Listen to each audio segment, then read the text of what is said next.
আচ্ছা, মানুষ এত বোকা হইলে কেমনে হয় বলেন তো? হুম, জনপ্রিয়তা কি টাকা দিয়ে কিনতে পাওয়া যায়?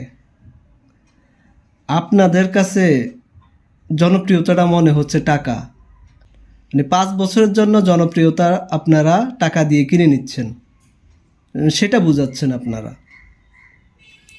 তো কথাটা এই জন্য বলছি, আমি আজকে আমার এক বড় ভাইয়ের সাথে, বড় ভাই বলতে খুবই ক্লোজ সম্পর্ক, তো তার সাথে কথা বলতেছিলাম। তো বললাম যে ভাই, এলাকার মধ্যে মোটামুটি দেখলাম মানুষ যাকেই জিজ্ঞেস করি সবাই বলে এবার দাঁড়িপাল্লাকে ভোট দিবে। তো উনি বলতেছে যে আসলে এগুলো এখন মানুষ বলবেই। তো এখন বলবে মানে বলে যে এগুলা নির্বাচনের আগের দিন সব ঠিক হয়ে যাবে। তো নির্বাচনের আগের দিন কীভাবে ঠিক হবে?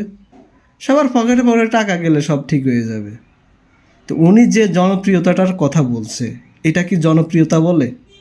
যে আপনি টাকা দিয়ে নিয়ে নিলেন, এটা কি জনপ্রিয়তা? মানে এটাকে জনপ্রিয়তা বলে? ভাই, যাই ওনার সামনে আমি জিনিসটা প্রকাশ করতে পারলাম না যে এটা কি জনপ্রিয়তা। আমার খুব হাসি পাইছে কথাটা শুনে।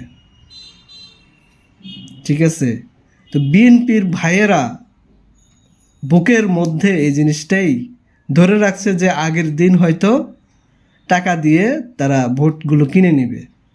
আরেকটা অপশন হলো হুমকি দামকি দিয়ে ভয় দেখিয়ে ভোট নিয়ে নেবে। তো এগুলা কি জনপ্রিয়তা ভাই?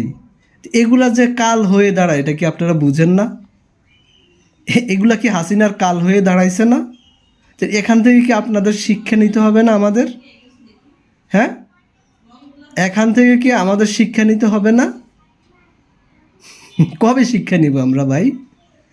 আবার আরেকটা কুদানি খাওয়ানোর পরে নাকি শিক্ষাটা নিব? আল্লাহ আমাদের শিক্ষা দিক।